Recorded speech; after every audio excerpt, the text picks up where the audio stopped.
Emperor Longqing was eager to set himself apart from his father Jia Jing, and he began instituting reforms to remove the negative influences of Taoist mysticism that had plagued the previous administration. Longqing would also soon face an external threat from the Mongols when their now leader Altan Khan was able to amazingly breach the Great Wall and reach Beijing, surrounding the Forbidden City. His motivation for this daring attack was to pressure the Ming into resuming trade with the Mongols, something they ceased to take part in with most non-Chinese. Altan Khan's mission was a success, and the Chinese agreed to resume the trade of silk for Mongol-trained horses. While the people were pleased that Longqing had so far ran an administration with very little corruption, a eunuch named Mang Kong was able to gain the emperor's favor by gifting him a beautiful Turkish dancer named Nu-ur Wahwa as his concubine, which successfully distracted Longqing from his duties, allowing Mang Kong to exert more control in the later years. Emperor Longqing died in 1572 and was followed by his son Wan Li.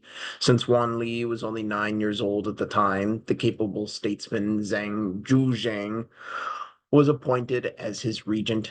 Zhujiang would get to work reversing the inroads the eunuchs had made at the end of Longqing's reign by implementing many strong legalist policies. By the time of Zhang Zhujiang's death in 1582, Wan Li had come of age and decided to rule for himself. While Wan Li had respected Zhang Zhujiang's, he was not as of a strong supporter of legalism and allowed other voices to enter his circle. Although this was with good intentions, the diversification of the administration created the rival factions of the utilitarians, who were supporters of legalism and the idea that the ends justify the means when it comes to state policy, and the purists, which believed the ideals of Confucianism should sit front and center, and that the will of the people was the ultimate decider of policy. Shortly after the beginning of Wan Li's reign, the Chahar Mongols, who originated from the far northeast of Mongol lands, attacked the Ming. Wan Li quickly sent an imperial army force to repel the attack, and after its success, Wan Li became emboldened and for a time diminished the influence of his bickering officials. In 1592, the Japanese arrived on the shores of Korea with a large army intent on conquering the Joseon Empire, which ruled Korea, and then continuing to take all of China proper. Wan Li sent imperial forces to support the Joseon, and together they were able to expel the Japanese forces from the mainland. During this time, the province of Guizhou erupted into inter-ethnic tribal conflict, with the rival sides mercilessly murdering civilians and destroying property. Wan Li had promised amnesty for the perpetrators in the ethnic violence if they agreed to commit themselves to the imperial forces fighting the Japanese. However, the Japanese had been defeated before the warlords from Guizhou had joined the fight, and calls renewed for them to stand trial for their atrocities. Not wanting to be punished, Yang Yinglong started the Bozhou Rebellion in 1598, although it had been suppressed within 2 years. Despite Wan Li's military successes, his Neo-Confucian officials refused to grant him permission to put his third and favorite son on the throne because they believed it was unjust to pass up his firstborn son. When Zhu Xi founded Neo-Confucianism, he did so by merging its traditional ideas with Buddhist principles, with the idea that the forces of good and evil existed hung together in balance, and it was the government's role to prod the people along towards good.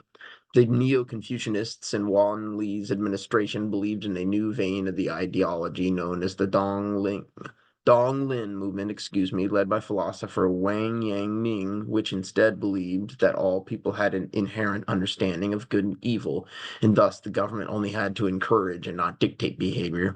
These officials became self-righteous and began to deny many of Wan Li's requests to the point he withdrew from public life and stopped attending the imperial sessions, which he saw as pointless. Without Wan Li's leadership, the region of Manchuria gradually fell out of Ming hands to Jurchen raiders. Wan Li passed away in 1620 and was followed by his eldest son Tai Chang against his wishes. Only a month into Tai Chang's reign, he would contract an STD from having sexual relations with a large cohort of concubines that were given to him as a gift. The STD caused him to experience constipation, and to relieve his symptoms, he was given a laxative. The laxative was too effective, and he began to have uncontrollable diarrhea, which made him severely dehydrated. He turned to his alchemists for a counter laxative, and they provided him a pill which seemed to work well. Wanting to see more progress, Pai Chang took another pill, which consequently caused him to overdose on the medication and die, and he was followed by his son Tian Chi. Tianchi was mentally retarded and could not read, and one of his concubines, Madame Qi, took this as an opportunity to seize actual power, with Tianchi instead focusing on his passion for carpentry. Despite Tianchi's intellectual limitations, he was reported to be a prodigal woodworker and would even have his officials sell his work on the public market under a pseudonym so that the people would not know the emperor had made it, just to see what people thought the piece's actual worths were. To ensure her power, Madame Qi would jail and starve to death any new concubines that were presented to the emperor to ensure her son would succeed him. These efforts were futile, however, as in the early morning hours of May 30th, 1626, their son would die in a massive explosion that would rock the capital city of Beijing. The Wang Gongcheng explosion was caused by an accidental ignition at a gunpowder factory, and it consequently killed 20,000 people in addition to the emperor's son. Therefore, when Tianqi died in 627, he was followed by his younger brother Chongzhen. Despite Chongzhen's best efforts, he could not contain the uncontrollable factional divisions in his administration and was unable to respond to persistent droughts caused by the so-called Little Ice Age that many peasants began to rebel. Li Zicheng led one of the most powerful rebel groups, and when he reached Beijing in 1644, Emperor Chongzhen, seeing the end, committed suicide, ending the Ming dynasty and beginning the Shun dynasty, with Li Zicheng as emperor. Sensing an opportunity, the Manchu, who were the people of the now independent Manchuria, breached the Great Wall at Tiger Mountain under the leadership of Shun Ji and attacked the Shun forces, killing Li Zicheng while he was in retreat. He would be followed by his brother Li Zijing the following year, who was also consequently killed by the Manchu and was followed by his son Li Guo. Li Guo would be forced from Beijing by the Manchu and was executed shortly after in 1646, ending the short-lived Shun dynasty and beginning Manchu rule, which would be called the Qing dynasty, with Shun Ji as its first emperor and the remnants of the Ming loyalists escaping to the south to found the smaller southern Ming. Emperor Shunji would spend his reign chasing the Ming, which would end in the collapse of the southern Ming, but Shunji unfortunately died right before this from smallpox and was followed by his son Kangxi in 1661. The military success of the Qing can be attributed to their unique method of army organization known as the Eight Banners, where they separated their army, which was ethnically Manchu, into separate battalions known as banners based on family. Once they had conquered all of China proper, the Qing extended the concept of the banner armies by creating the eight banners for the Mongols and ethnic Han. These banner armies contained the most well-trained soldiers who would be sent to the front lines or abroad for invasions, and they were joined by the larger Green Standard Army, which was made up of Han soldiers who would work as both a police force and National Guard. Qing control over southern China had been administered by splitting the former territory of southern Ming amongst three dukes who had been generals in the Ming army and who had surrendered early on to the Qing. By 1673, Emperor Kangxi wanted this arrangement to end, and he attempted to force the dukes to give up their lands and to instead retire in Manchuria. The dukes refused and raised up a rebellion in the revolt of the three feudatories. The revolt was subsequently crushed using the Green Standard Army, ending the existence of the dukes. While the Ming were no longer present in China proper, many Ming loyalists fled the mainland and settled on the island of Taiwan. Taiwan had been home to an indigenous population and early on had been frequented by Japanese explorers, but the natives were hostile to the Japanese and they were unable to develop a diplomatic relationship.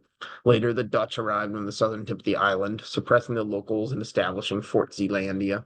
The Spanish had also started a settlement on the northern tip of Taiwan, but they were attacked and defeated by the Dutch, who consequently began permitting Ming loyalists to settle on the island as foreigners.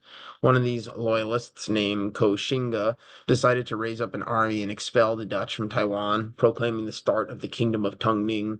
Seeing the Kingdom of Tungning as a bastion of Ming resistance, Kangxi had the Qing Navy navy under Admiral Shi Lang blockaded Taiwan until King Zheng Qishuang, who had been Koxinga's grandson, surrendered, bringing Taiwan under Qing control in 1683.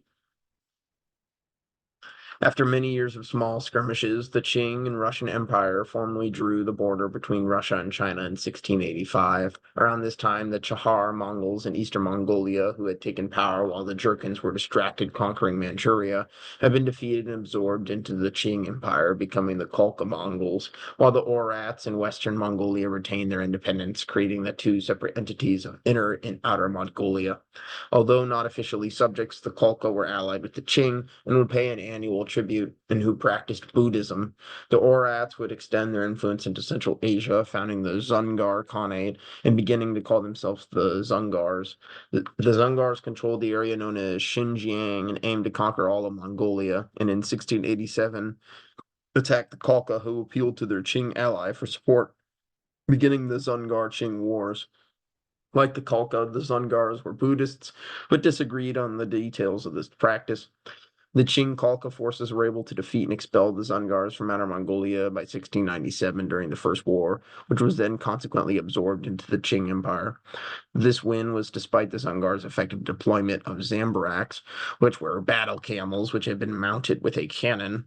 The Dzungar supported the Tibetan Dalai Lama and considered him to be the leader of Buddhism, while the Qing saw the Dalai Lama as a terrorist trying to reestablish Tibetan control of Sichuan. Emperor Kangxi ordered the invasion of Tibet, and he defeated the Dzungar forces there in their second war, adding Tibet to Qing possessions by 1720. Kangxi was able to obtain wide-scale military success due to his relentlessness in his pursuit of governance, oftentimes choosing not to sleep to instead stay up and receive messages from his commanders. He was initially receptive of Christian Jesuit missionaries to China because they brought with them new technologies, chiefly artillery, but later expelled them after the Catholic Pope began to request more control over Christian activities in China.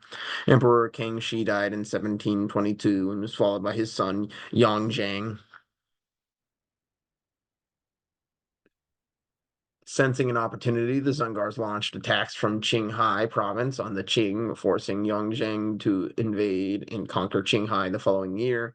Yongzheng instituted reforms to the empire by establishing the new Grand Council, which would replace the historic Grand Secretariat, with the idea that the new entity would better represent the views of trained scholars in addition to the influence of the imperial family.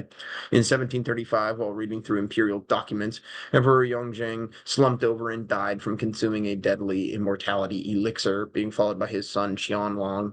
The ascension of Qianlong would mark the beginning of a golden age for China known as the High Qing era. In 1755, he ordered the last of the wars with the Dzungars known as the Ten Great Campaigns, where he led Qing forces deep into Central Asia, capturing Xinjiang, the last stronghold for the Dzungars.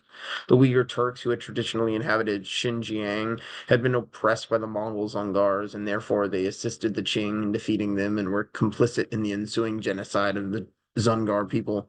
Qing China at this point was the most populous country in the world with 400 million people and became the most lucrative market for traders to sell their goods. The British East India Company, who had permission to only trade at the port of Guangzhou, discovered a loophole where traders in Ningbo were willing to offer them lower rates to entice trade to make up for the lost Japanese market, which was still banned. Qianlong became aware of this and in 1757 reiterated that his plan was to have all foreign trade be routed through Guangzhou, a system which is known as the Canton system, being named after the English name for Guangzhou.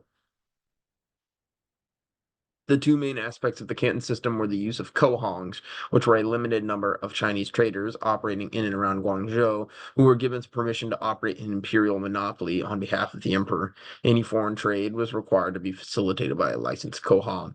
The other aspect of the Canton system was the construction of a massive industrial neighborhood in Guangzhou known as the 13 Factories along the banks of the mighty Pearl River. The 13 factories were an integrated complex containing an actual manufactory, in addition to a large pavilion where merchants would set up trade stands. Each factory was managed by a Kohong, whose license would give him the right to operate a monopoly on trade with a single nation. Therefore, the 13 factories included the Danish factory, the Spanish factory, the French factory, the American factory, the Austrian factory, the Swedish factory, and the Dutch factory. The English were the largest trading partner in the area and were granted two factories for themselves, the Old and New English factories, with these rights being secured after King George III sent prominent British diplomat George Macartney in his delegation known as the Macartney Embassy. In addition, Scottish merchants would secure the right from the British to operate the Creek factory, named for its location immediately next to a tributary creek at the Pearl River. The Creek factory would over time become the most powerful of the factories, focusing on its trade of tea leaves, the Tibetans. Portugal, who had been in the Pearl River Delta the longest, was given the Pauschon factory, which translates to treasure factory. Russia arrived late to the game, being given the Chow Chow factory, which was traded in miscellaneous goods with no dominant commodity. The last of the 13 factories was called Mingqua's, and it was operated by a powerful Kohong who established it as a shared facility for smaller nations wanting to trade with China, but who were not large enough to merit their own factory. While the British were actively present in the area, their refusal to accept a Sino-centric worldview meant that they had a rocky relationship with the Qing. Conversely, the Dutch envoy that met the emperor were happy to kowtow, and they became a preferred trading partner. In 1796, Emperor Qianlong abdicated the throne, giving it to his son Jia Qing in order to not exceed his father Yang Zhen's long record long lasting reign, although he would continue to exercise actual power until passing away in 1799. After this, one of Jia Qing's first independent actions would be to arrest and prosecute the Chancellor of the Grand Council, He Shen, who is known today as the most corrupt Chinese official in all history. He Shen's consistent lobbying efforts that bordered on extortion to open up the 13 factories in which he had ownership in meant that he had become unimaginably wealthy. With the fortune that would have been valued at $270 billion in today's money. During He Shen's trial, it would become evident that he had also obtained money for him and his cronies by redirecting money that was allocated for upkeep of the many canals and dams to their own pockets, meaning that much of the costly flooding events that had occurred during his time in office could have been prevented or greatly reduced. He had over 10 mansions spread across China, and he owned 12,000 acres of land, 10 banks, and a chain of pawn shops. Jia Qing ruled that He Shen's property should be confiscated and then ordered him to be executed by being hung with a silk rope. By 1804, the Qing would experience the White Lotus Rebellion, which was instigated by the secretive White Lotus Society, which was founded by the former members of the Red Turban Army after it had been dismantled following its earlier eponymous rebellion. The members of the White Lotus were Buddhists that had mixed in the beliefs of Manichaeism as it was eradicated in China and became radicalized. A popular unifying belief among the members of the White Lotus was a belief of the imminent second coming of Buddha, with this belief serving as an impetus for the rebellion. Although Jia Qing was able to crush the rebellion, the fighting took a toll on the Green Standard Army and weakened the empire. The rebellion of the oppressed Miao minority occurred 2 years later in 1806, and it was also suppressed but further contributed to the weakening of the Qing. These rebellions made Emperor Jia Qing paranoid, and he became obese and began to turn his ire to the Christian minority, sentencing any European to death for spreading Catholicism to the Chinese. It was common for Christian Chinese at this time who were outspoken with their beliefs to be kidnapped and exiled to Xinjiang and sold into slavery to the wealthy Uyghur families, which had prospered since the annihilation of the Dzungar. Jia Qing suffered a stroke and died in 1820 and was followed by his son Dao Guang. The Qing were so ravaged by the rebellions of Jia Qing's reign that various foreign powers, frustrated with the Qing's isolationism, took advantage of a weak China by forcing unfavorable treaties on the Chinese, beginning the so-called century of humiliation, which would see the regional influence of the Chinese diminish over the next 100 years.